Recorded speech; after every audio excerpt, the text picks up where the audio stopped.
We should say that, David, is always a pleasure to get your take on everything that happens, and we're delighted to get a couple segments with you this morning. How are you? I'm good. Obviously you're always looking for the positives, and there were some. There were some, obviously, and it's the first game. I think Ben, the plan that he had that didn't work out, I think he was very honest about it. He admitted that the penalties won't work. He admitted what he was trying to do on the kicking thing.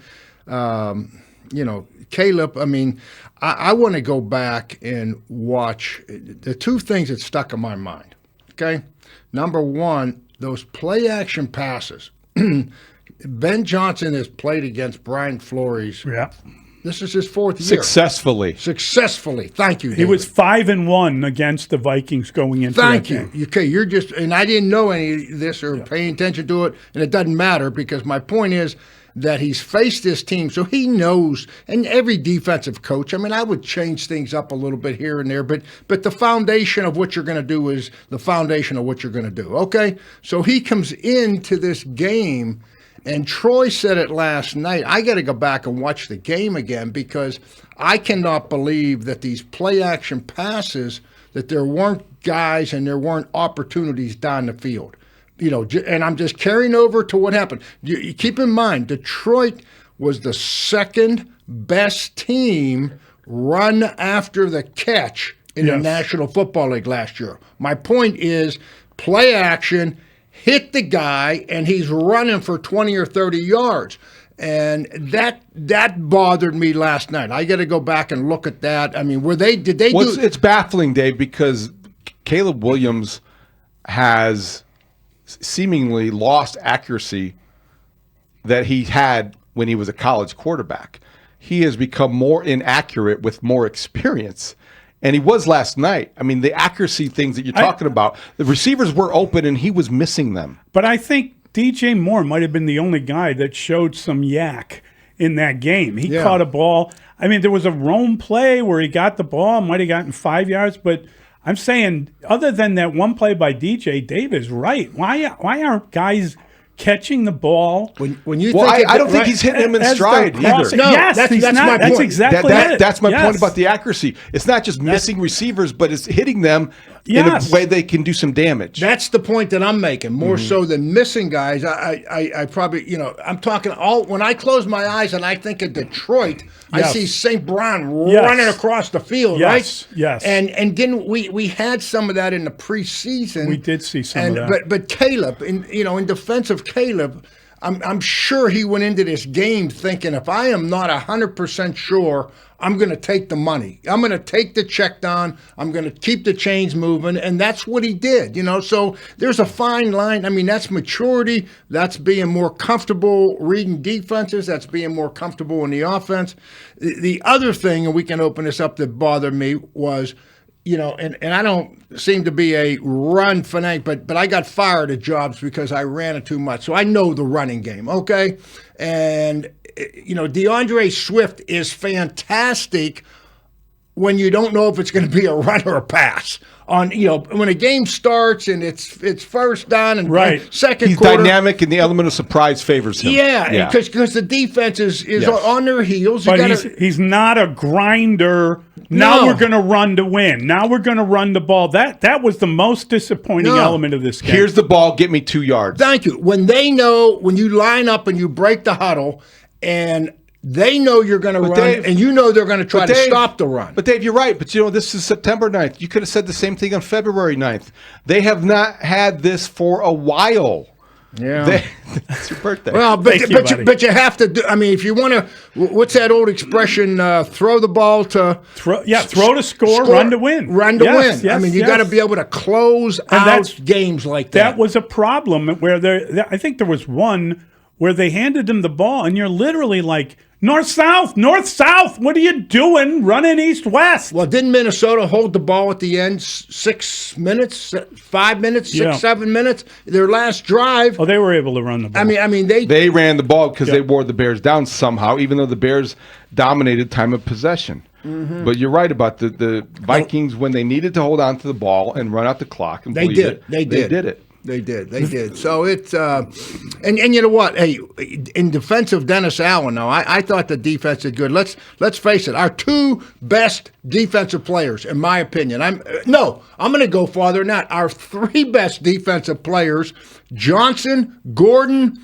and Edwards. Edwards did not play. And to me, the guy that I'd have in there every third down rushing the passer, he's been my favorite since they drafted him. He's the type of guy that I drafted and would sign, was Austin Booker. Yeah. And he's hurt. You know what I mean? As far as getting some pass rush going. Yes. So in defense of Dennis Allen, he was handcuffed, guys. And everybody says, oh, just blitz him and do this. But he was confusing J.J. McCarthy early. Yes. And even to the point Peyton Manning said, boy, I don't even know what I'm watching here.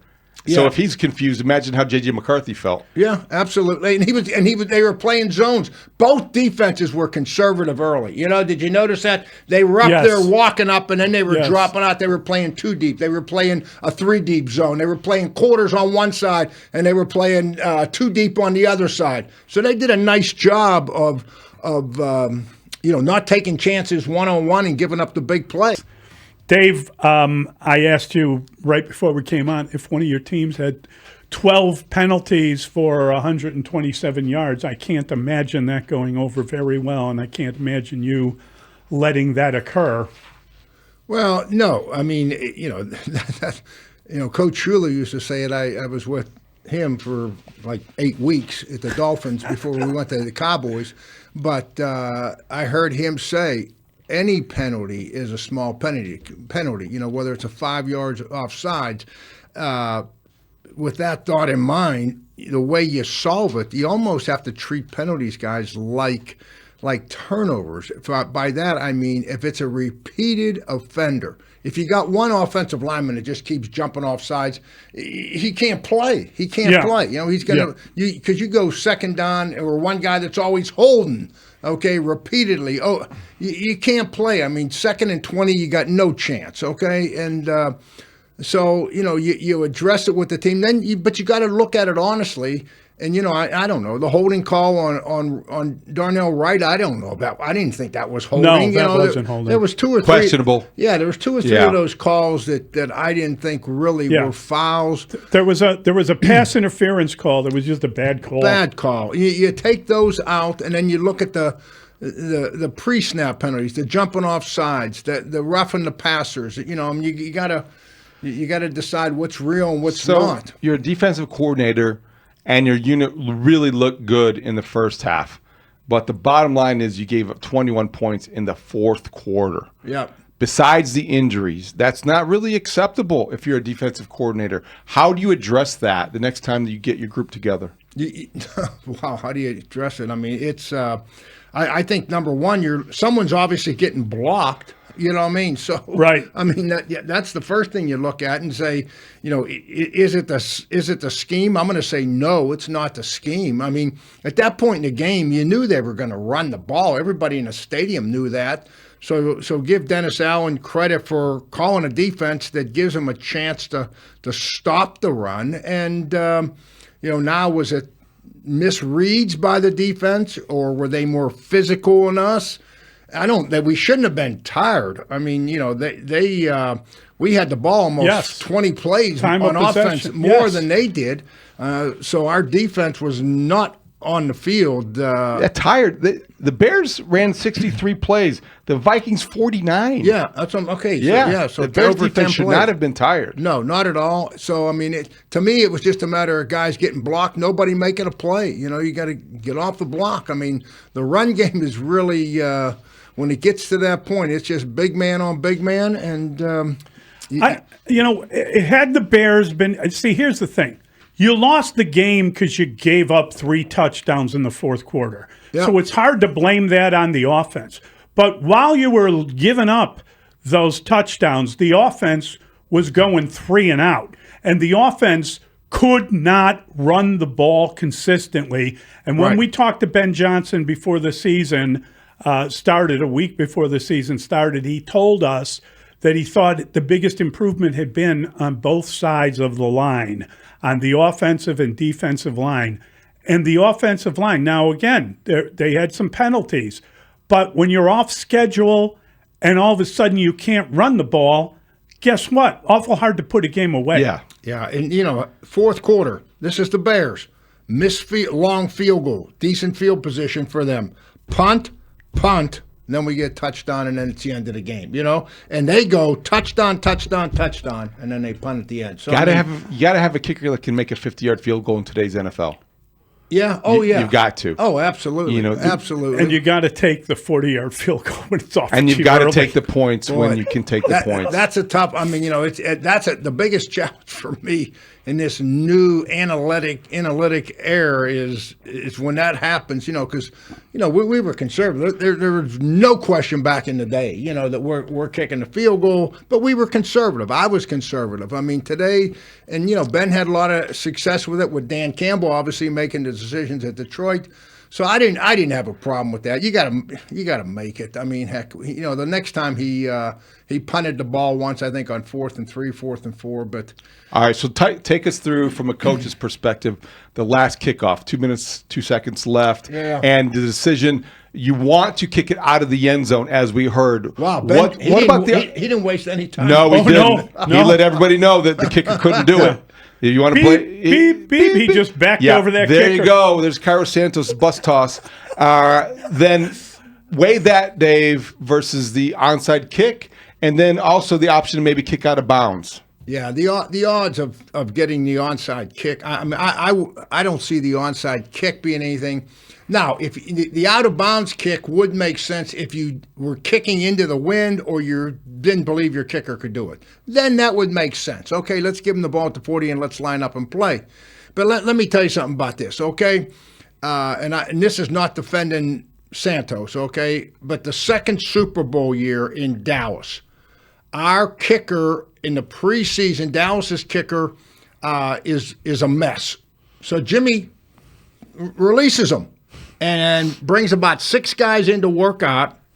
And the story goes where there's guys booming it 20 yards out of the end zone. And one of the guys that he brought in was Murray. Was it Murray? What was Eddie his first? Murray from the Lions? Yeah, Lions. And he was as old as I was at that time, or Jim. So he comes in, and he's kicking his field goals, and these other guys are booming the 50-yarders and kicking them up. So Jimmy says, okay, go ahead in and get cleaned up, and then we'll make a decision, and let's whoever, if we're going to sign somebody or what we're going to do, we'll let you guys know. We'll get back to you. So Jimmy's sitting in his office. I was not there at this time. He's telling me, and Murray's walking by his office. So Murray stops and looks in, and Jimmy respected him because he knew him from the league, and he says, "Hey, good job today, Eddie." And Eddie says, "Coach, you got a second?" Jimmy said, "Sure." Jimmy gets up out of his desk and walks, and Murray gets 2 inches from Jimmy's nose, and he says, "Let me tell you something, Coach." He says, "You want to kick it out of the end zone? Sign one of these young kids." He says, "You want to make field goals inside of 40? I am money. I'm your man." And Jimmy goes back and sits at his desk and says, "Son of a bitch, I like making money," And Eddie Murray's the kicker for the second Super Bowl at Dallas. Great. That's great. And my point is, I didn't mean to get off there, but the point is that their number one job should be making field goals. Okay, now I'm disappointed he made the 50. What did their guy kick? A 58, 59? 59-yarder. Yeah. Soldier field record. His 41-yard field goal barely made it in. I mean, he made the field goal. goal. You're right. It was going right a little bit. I mean, it was. You're right. So, I mean, that disappointed me, but his job is to kick field goals, not to kick kickoffs. I would see what my punter, if he can kick off. He's got a big leg. Or I would just tell the guy, if you kick it out of the end zone, they're at the 35. Kick it out of bounds, they're at the 40. And think of the new kicking now. You don't want to kick. Everybody's now kicking it in that dead zone. If you had if you had the 2-minute warning, and maybe you had your timeout, you wasted on a stupid challenge, all of a sudden you kick it out of bounds, and you're gonna get the ball back with plenty of time. With more than 9 seconds. Yeah, plenty of time. With more time to maybe go down the field. It may have led to nothing, the way that the offense was executing, but it does make you wonder. I would say this too, just thinking of a highlight with Caleb. the thing you don't want Caleb to do is if Caleb would have gone out there and thrown and forced the ball early, give him a little bit of credit for this. Yes. Forced it early and throws 2 picks, okay? Or gets hit and fumbles the ball on a sack because he's holding the ball like last year. From a team standpoint, that gives you no chance to win the game. So we can complain all we want about the checkdowns and there were more yards to be made. Yes. Yeah. Probably maybe touchdowns, all that stuff. But he did protect the football. And I don't have any problem with the checkdowns. Okay. I think the problem with Caleb Williams last night was the inaccuracy down the field. When he had missing open receivers that you have to just anticipate and expect an NFL franchise quarterback to make. Yeah, I won't dispute that. You know what's funny with the other guy, J.J. McCarthy, I remember when they were playing Alabama in the college football playoffs. Sure. And they were down by 10, 2 scores with about 5 minutes to go, very similar to this. And I think I said that week on the score here that someone said, how do you define quarterbacks? And I said, well, I'm not a quarterback coach, but you know how you define them? Mm-hmm. You want to have a quarterback on your roster that if you're down by 10 with 5 minutes to go, can this guy take you back and win the game for you? If you got a quarterback that can't do that, then you're going to lose a lot of games in the NFL. Well, now, J.J. McCarthy, guess what he did against Alabama? Scored, take it to overtime, and they score won the again, game. and they national win champion. And they win it. So, but Dave, I was thinking of that last night when he couldn't you argue that Caleb, for all his problems in the game, did take them down, score a touchdown. 100%. They just ran out of time, and you could argue that wasn't his problem. That wasn't his fault necessarily that they ran out of time. No. I think that lets him off the hook a little bit. It totally lets him off the hook. I think it lets him off the hook a little bit. Yeah, and the lack of running game, too. Yeah. And the lack of running game when we had to have it. I don't understand how they wound up. And the time, Caleb was in a tough spot. He was in a tough spot. The one thing that I was encouraged to see is him make some plays with his feet a little bit. He made some 2 touchdowns, 6 running plays. He looks like he got faster. Yeah, he looks faster. He looked good. Maybe. I think it was his fastest touchdown run. Well, it was his first touchdown run ever as an NFL player, but it was faster than he ever ran at any point last season. Yeah. So he had 56 yards rushing. He led the Bears in rushing. Yeah. That can't happen. But see that is damning David, to me. David, you just crushed my point. But that is really damning to me that they do not have a running game that can produce more running yards, given the fact that the coach has said ad infinitum that he really wants to be able to run the football. And we've heard how much he loves to run the ball. How did they not draft a running back until the 7th round? And how did they not sign somebody when they didn't draft a running back till the 7th round? Yeah. And how did they not have another guy up and active when they didn't have their backup running back in that game? Speaking of 7th round, Kyle, I was all excited when my man Monongo, when he caught that pass. Yeah. But then, did he have any carries? None. No. Not one. No, he didn't. Not Okay. one carry the ball. DJ Moore had 3, Dave. Yeah, see, and at the end of the game, that's all he did at Rutgers for Schiano, because if they got a 3-point lead, he'd get the ball every play. They're trying to turn DJ Moore into DJ Samuel. I don't think it's working. I just don't think it's working. They gave him the ball and asked him to run up the middle between the tackles. No, that was he's a bad. wide receiver. I know. Get him in space. Get him in space. That's that makes where he sense. does his damage. Yeah. You did not expect to be coming out of. It's a really deflating loss, though, right? I mean, can we accept that now they go up to Detroit short week, and they were 4.5-point dogs before they melted down in the 4th quarter. I wonder if that thing is going to be about 6.5. Well, Detroit's playing angry. They have lost to the Packers. Yep. They're in their home opener. It's going to be loud. Yeah, and it's not a good setup for the Bears. You know what, though? And this is a fact. Players bounce back a lot quicker than coaches. I'm glad that Dennis Allen and that we have Richard Smith and we got some veteran coaches on that staff, because this is going to be different for Ben. You know what I mean? I mean, it's hard. When Ben walks in that building today, he's got to get back to his normal Ben. You know what I mean? From the standpoint of high energy, positive, let's go. We're going to go up there and beat Detroit. So this will be different from first-time head coach. A loss like this at home, he's walking in the building. It's on you. You know what I mean? You got to be ready to go. And he's got a good group of guys around him that it'll be fine. In some ways, be fine. Did last night humble him? Boy, I don't know. I mean, you got to believe that he thought that they would play better than that, and particularly with the lead, win the game. I think he had to be surprised somewhat by the number of penalties. That is a glaring statistic. Yeah. 12 penalties. It identifies a team, fair or not, as a team that's not well coached. But he writes 20 plays before the game begins, whatever it is. They come out. They march down the field. They score a touchdown. Yep. Whatever he had prepared for them worked at the beginning of the game. Mm-hmm. And remember last year, I don't think they scored a touchdown to open any game. No. So, I mean, there was a difference. It's just with the first half, it was you went at halftime. You're like, oh my gosh, the Ben Johnson effect is in full. It's going to be a runaway. It's going to be a runaway. And what you're saying about the run game, Dave, when it became time to win the game running the ball, they couldn't do it. Right. And whose fault is that? Well, I think Ben Johnson was standing on – he's going to look this morning at the penalties, like you said, David. He's going to look at some of the challenges, the kicking thing at the end. Those are things he's going to be working through in his mind. But then he's going to put that tape on, and he's going to see them running the ball for 6-7 yards a clip the second half, and us not getting to the lines. I'm struggling. I also think he's going to see a lot of missed receivers. Yeah, that's going to. I think he's see a lot of guys. Dave, I agree. I saw one of his when Troy Aikman made the comment. God, he was open, and then they flashed right to Ben on the sidelines, and Ben saw the same thing as Troy did. Like you could see the facial expression. Yeah. I'm very curious when you start talking about this idea that.